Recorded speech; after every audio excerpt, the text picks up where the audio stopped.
Hey, let's jump in and greet some fans. This should be fun. Absolutely. Let's do it. So a little bit about your background. You spent some previous time on the coaching staffs of the Citadel, Texas A&M, Corpus Christi, as well as South Dakota. So you've got a great resume, ton of experience to bring here to Seattle U. What attracted you to this opportunity with the Redhawks?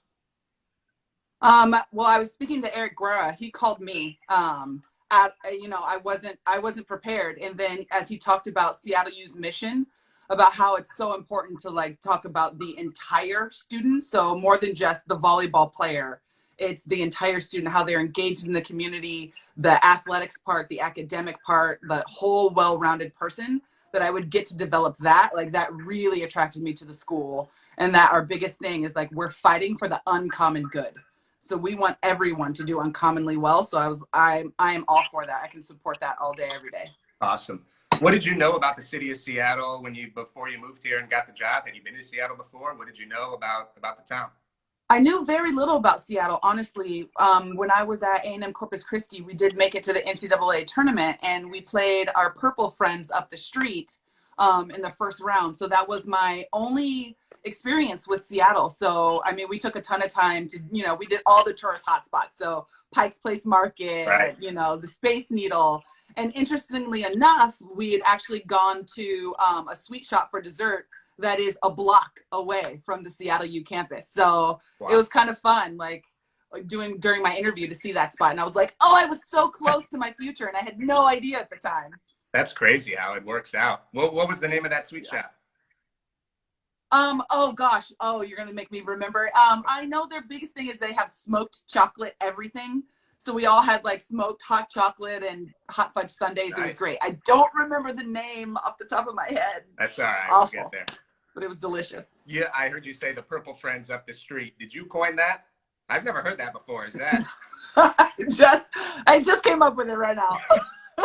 Better copyright that. That's good. I think a lot of people in Seattle U could use that in the future. That's good.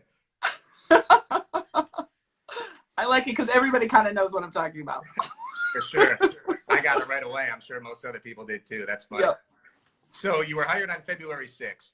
And yes. Then 5 weeks later, the country completely shut down because of the coronavirus pandemic. Yeah. So that obviously threw a wrench into everybody's plans, and yours also, yes. Having just been hired. You're trying to prepare for a season, and you're trying to just get to know your team right. Because you are so new. So what kind of adjustments have you had to make in that regard? Oh, major adjustments. Absolutely. Because we're used to getting to know a team physically in person on the court. You get to know people when you're working hard and there's a little bit of sweat and, some guards come down when you're in that environment and you do that. And we just didn't have the opportunity to do it because I got hired early February, but I didn't make it out to Seattle till late February. And so I think we were in the gym for maybe 2 weeks, and then they went away on spring break, and then it turned out to like they're just never coming back until the fall. So we've had to get really, really creative. I didn't even have a staff hired at the time. So the people that I hired, one of my assistant coaches, Michael Hobson, has never met anyone in person, not a single player. Like other than me, he's met no one from Seattle U in person. So wow. We've gotten really creative because you have to have those relationships, and just the way things are going, we don't know if we're going to have the full season or if it's going to be compressed. So we want to be ready to hit the ground running once we can get into the gym and focus on the volleyball. So we've had to build relationships over Zoom. Fortunately, we have those full Zoom accounts. And so we meet about 4 days a week right now, as the girls are still in school right now. And so we're using that as our spring season. And it's been really amazing. They've posted some of their gratitude projects on this Seattle U VB Instagram account. So you've seen some of the work that they're doing, and it's really amazing. They've just been open and honest in themselves. And so I get to know, these goofy cut-ups that we have on the team. It's wonderful. So what about recruiting? Is that sort of on hold right now? Recruiting's been tough. We did manage to get some interest. We did add to our 2020 class. We did have an additional signee, so we're going to bring in 5 in 2020 now. So we got a little bit of that done, just prior relationships. So the fact that we couldn't get out and see people physically didn't hurt that part of the process too much. It's the 2021s, and those are the ones that have really been difficult. Just finding people who are great for us that we want. We just haven't gotten a chance to see them in person, and it's so hard, because we have to develop the entire person. It's so hard to do that off of just like a quick piece of film. I want to make sure that anybody we bring on board is somebody who really gets what this is and is really ready to like come in and be a part and like make this program even better than it's already been. We're chatting with Michelle Cole, the volleyball coach of the Seattle U Redhawks. My name is Max Gunn, one of the voices of Seattle U Athletics. And Michelle, again, about your background, those 3 previous stops, Texas A&M, Corpus Christi, South Dakota, and the Citadel. What did you learn as an assistant at those 3 places to get you ready for the lead chair that you sit in now? Well, I mean, they're so different. They're very different. South Dakota is in a tiny town. It's about 4 miles square. They have all the academic support that they can need. They've got a medical school, law school. Like Seattle U has a law school too, so I'm kind of used to being able to, get those academic kids and have them be able to complete, advanced degrees on the same campus. So it was just a very different experience. So in the frozen north, like people want to stay close to home. Those family ties are so tight. So it's like we really got to build a family relationship. The head coach at the time, Leanne Felsing, she was pregnant. And so once she had kids within the first couple weeks of me being hired, I mean, those babies were part of our program. Wow. They showed up to practice. They showed up in the office. They were absolutely part of our program. So it was really wonderful, this great family experience. And then going to A&M Corpus Christi down on the Gulf Coast, where it's hot as anything, as opposed to colder than anything. Like that school was very much the environment. People wanted to get out and like have fun. So it was more of a feel there. And it was a very established program. We weren't building so much as not ruining. So that feel was entirely different. And then going to the Citadel on the East Coast, a beach school and just a very rigid atmosphere. Volleyball is the easiest thing that they do all day. Their 9-to-5 job, it lives out there as part of the Corps of Cadets. And it's harder than anything I've done in my life. And I don't know you very well, but it's harder than anything you've done in your life. Absolutely. So to have volleyball just kind of be their hobby, honestly, it's the easiest thing that they do. So they come to it with like this joy and kind of relief when they get to be in the volleyball gym. And then to come to Seattle U, where you have a bunch of girls where the volleyball is so integrated as part of their life.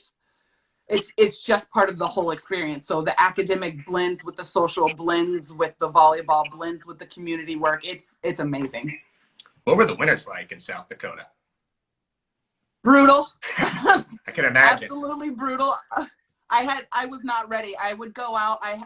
I rode my bike everywhere. I didn't have a car when I lived there, so I rode my bike everywhere. And I remember riding my bike through a blizzard, and I'm pointing everything forward, and the wind comes, and because you're riding your bike on ice, the wind literally just shoves me sideways as I'm trying to go forward.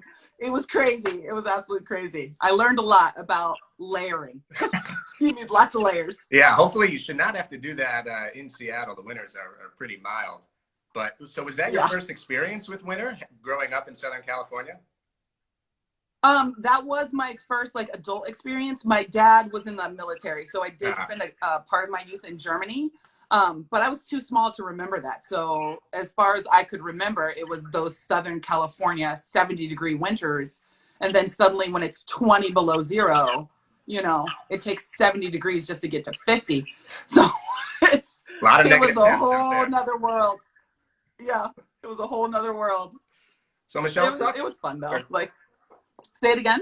Let's talk about your playing days for a second. Playing at Texas A&M, you went to the Elite Eight a couple of different times during your career there. So how are you going to bring that winning mentality to the Redhawks? Oh, I think it's so funny. We just had a reunion of those Elite Eight Aggies, and we talked about some of the things that made us special because we've gotten further than any A&M team has managed to do since. So we talked about some of the special things, and one of the things that we spoke about was that we didn't take anything personally. Like nothing was personal. Everything that happened off the court stayed off the court. When we were in the gym, when we were playing matches, we just wanted to get At the time, it was 30. We wanted to get to 30 first. Now it's 25. So kind of the idea of being able to focus on the goal and make sure that that's what we're thinking about when we're in the gym, is being very focused on the goal, and not letting distractions kind of detract from your experience. Because every team, every successful team is facing the same kind of obstacles and personality differences that other teams are facing, but successful teams manage to still pass set attack until they get to 25 first. And then after A&M, you went on to play professionally for a bit in Spain. What was that experience like, and how did that fuel your passion for wanting to get into coaching? Oh, it was so much fun. I played for one of like the lowest leagues. Like there's highly competitive leagues where the Olympians go play. I was not there. That's not what I wanted. I went there, and we would practice 6 hours every day. So 3 hours in the morning, and then it would be siesta and nothing would be opened, and 3 hours in the evening. And then it would be, everybody would just go out, and so we had a ton of fun traveling all over Europe. Sounds like a good time. We had to arrange it was a great time. We had to arrange our own travel, and I always made sure I hit the hot spots. So it was wonderful. And you just realize how the different ways of looking at volleyball is really how it fueled my coaching, is because the Europeans don't take volleyball as seriously as we do here, but they're just relentless about what it is that they do focus on. So they don't get caught up in that every touch is perfect. They don't worry about it. Like if you shank one ball, they're just, in my club, they just be like, otra, give me another one. And so that kind of let me know, it's like, okay, we don't have to stress out about every single touch. We're going to have plenty of time to get good. Just stay patient, relaxed, otra, and let's go. Sounds refreshing. Yeah, it was awesome. Did you learn the language? Oh, un poquísimo. My español no bueno. No? No, un poquísimo. No hablo español. That's funny. And how long were you out there for? I was out there for a year. It was great. The conversion from the euro to the dollar was really strong back then. I loved it. I took home a ton of cash. It was awesome. Nice. Yeah. All right. Let's get to some fan questions here. A couple people have chimed in. Here we go. Like Savannah wants to know, what is your favorite Star Wars movie? Oh, hi, Savannah. And how did you know that I was a complete nerd? Thank you. My favorite Star Wars movie is my favorite Star Wars movie actually is Rogue One, because literally everyone dies. Like, that seems silly, but it's like those people were so committed to the goal, and that it was bigger than themselves. And so everybody just drove forward, even when it seemed like everything was hopeless. They were focusing on a goal that was bigger than themselves. So there was no selfishness. There's no room for selfishness in there, which is kind of why I like Rogue One. There was nothing that they were going to get out of their efforts, but they knew for the greater good that they had to do what they were going to do. So that's why Rogue One is my favorite. You want to hear something crazy, Michelle? Yeah. I've never seen a Star Wars movie, ever. Not one. Not one. You're going to get kicked off the internet. Like, you just lost your internet card. How is that possible? I know. I take a lot of heat for it. I just never. Not even the modern ones? Nothing. Oh, wow. I know. Okay, we're gonna run into technical difficulties shortly, as literally they're gonna revoke your internet. It is very controversial. I know. I never got into it. I don't know. I like very realistic stuff, things that seem real, not fantasies like that. I don't know, but I understand fully how popular it is and how people just go crazy about it. Let's see some other questions. It's amazing. Let's see. Brandon wants to know, do you hold any records at A&M? Oh, gosh. I know I did hold some records at A&M. I don't know if they have still survived. The records that I'm most proud of, honestly, were in the weight room. And so when I set our bench press record, that took forever. And when I set our squat record, that had been held by a lady since 1983. So all 4 years at A&M, I had to stare at her record. So I broke it, and I was completely excited. I went back to work in A&M camp, and my record had been taken down Uh-oh. because they just put up recent numbers. And I was like, wait, I had to stare at a record since 1983 and they don't have to stare at it. I was like, you guys have gone soft. I was Rachel, she's the head strength and conditioning coach. I was like, you have gone soft. Like, what? They don't have to stare at my name up there on the board until they squat over 300 pounds. You didn't get them to put it back up? I think you can tell. I wanted to, but Ray could still like beat me up. So I wanted to. I was like, stare at my record. We're chatting with Michelle Cole, Redhawks volleyball coach here on Instagram Live. My name is Max Gunn, one of the voices of Redhawks athletics. Tara wants to know, what is your coaching style and how do you keep your players motivated? My coaching style is the style that you see right here. I'm very conversational. I don't get, down on anything. I am relentlessly positive, which can be kind of annoying sometimes. Because even when we have to like get focused and get things done, I'm still very chipper. I'm the same way at 6 a.m. as I am at 9 p.m. So it's good and bad. So when we're loading up the bus at 6 a.m. and I'm like, hi, everybody, they have had enough sometimes. But, my style is like this, and I tend to tailor for the people that I'm coaching. I don't think that you can train every athlete exactly the same, and I don't need cookie cutter volleyball players. So with every athlete that we have the system that we're building for the team, and then we coach each individual person to be able to fit and take their talents to work towards the whole team goal. And so I picked the staff that I picked intentionally because they both think very differently than me, and they both have strengths that I'm weak at. So that way all the athletes we have can be nurtured and like developed and have their skill set trained into a way that helps the whole team and the program. Brandon also wants you to know, by the way, that you hold the all-time record for digs. Thank you. Yeah.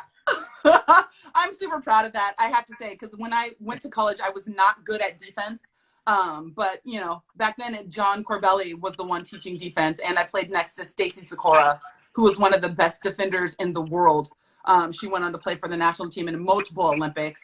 And, have the coach that great, motivated by players that great, you can't help but get good if you want to find a way to get on the court.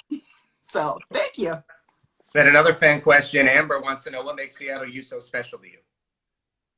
Oh gosh, so many reasons. I have to say, especially like in this time where we're quarantined and all separated from each other, the support that I've gotten from the administration has been amazing.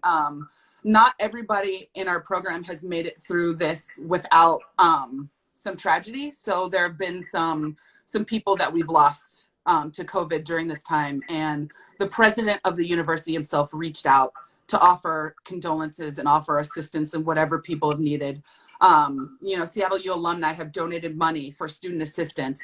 When we had international players that we were trying to get home desperately before airports and countries were shut down, the level of support and just the level of people willing to help was outstanding. And I fully believe it was unique to Seattle U, how proactive everyone was. Because way before everyone else panicked, my administration's like, make sure they get home. Because if we wait, it'll be too late to get them home, and we didn't want people stuck. So the people is what makes Seattle U so special, and the level of caring that they have. We're chatting with Michelle Cole, Redhawks volleyball coach. My name is Max Gunn. Last fan question. Well, I don't know if it's a fan of yours. Certainly, the Citadel Volleyball account. They want to know what you miss most about Charleston. Oh, gosh. Well, honestly, the thing I miss most about Charleston is my Pokemon Go walks around campus with Dave Zelenak, the head volleyball coach there. That was the highlight of my time there. Like, it would be us on our phones walking around this military school trying to battle Pokemon gyms and other Pokemon trainers while people are marching in lockstep by us carrying their rifles. And me and him are pretending that we're different Pokemon characters as we like bounce around campus in our athletics gear. So that's the thing I miss most about Charleston. That's not around anymore, is it? That was very short-lived, that Pokemon Go game. Well, for us fanatics, it is very much still around. Oh, I'm sorry. Yeah. Excuse me. I think we all know the level of nerddom that I'm at. I'm on some of the highest tiers of nerddom. So, Yes, for us diehards, Pokemon Go is still a really big deal. I remember that was huge in like 2016 is when it really blew up, and it's still around, huh? It's absolutely still around. There are groups of us. We have our own group chat, so we know when to go battle the big bosses and when special Pokemon drop. And yeah, it's awesome. Very complex and complicated environment. Nice. All right, Michelle. Well, we got a few minutes left. You ready for some rapid fire, quick questions, quick answer questions? All right, here we go. All right, let's do it. Best restaurant in Seattle? Oh gosh, Nui. Nice, Nui. That's right around the corner from my place. I walk by it all the time. Haven't tried it yet. Sounds like I need to. Got to. Last concert you went to? Oh, shoot, this is really hard. Garth Brooks. Where was it at? It was in LA. Nice. What is your favorite vacation spot? Paris. Best volleyball memory? Oh, beating Hawaii at Hawaii to make it to the Elite Eight for the first time. Favorite pizza topping? Pepperoni. Come on, that's easy. Favorite dessert? Oh, goodness gracious. Any kind of pie.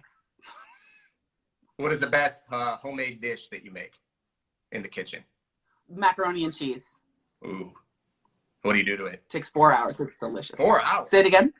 4 hours mac and cheese. It's very involved. It's my Nana's recipe. She's from the South, and we make that stuff from scratch. Is that a secret recipe?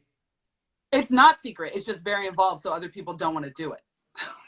What does it entail? Give us a quick rundown of the 4-hour mac and cheese. Well, you have to make the bechamel sauce yourself. And then when you add in the onion, you actually grate the onion on a fine strainer as opposed to like chopping it up and adding it in. Nice. It's very involved. All right, let's see. Best Netflix show that you've watched during quarantine or Hulu? Ooh, Becoming. Oh, I bawled. Really? I miss it. Yeah. Oh, Becoming. Just the idea. That was some great leadership, and I really miss some of the qualities of those leaders during this time. What is the first thing you'll do when Seattle or wherever you are opens up again, when the world opens up?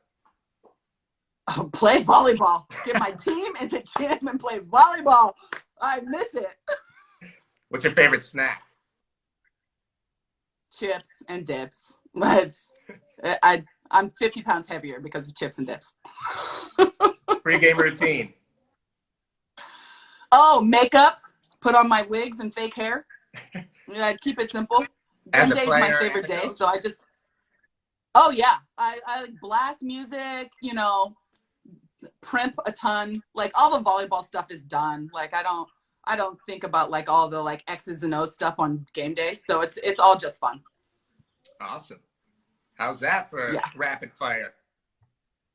That was good. That wasn't too fast. I think I did well. I think I managed to pull off all those answers. I got 100%. Absolutely. Well, Michelle, thank you so much for joining us here on our Redhawk Talk. Yeah. It's the first episode, if you will, of the series that we're trying to roll out here at Seattle U to get some fan interaction. Thank you, fans, for staying engaged and asking Michelle those great questions. It was great to get to know you a little bit better because you are so new to the Redhawk family. So thanks again for joining us. Stay safe, stay healthy, and we look forward to seeing you at the Redhawk Center this fall. Yes, look forward to seeing you guys too. I can't wait. Can't wait. See you in the fall. Thanks again. Take care. All right. Bye, you guys. All right, everybody. Thank you again for tuning into this edition of Redhawk Talk. We'll be trying to put together a good mix of guests here to roll out in the coming weeks. So stay tuned to social media for that, and we will catch you next time. My name's Max Gunn. Have a great night, everybody.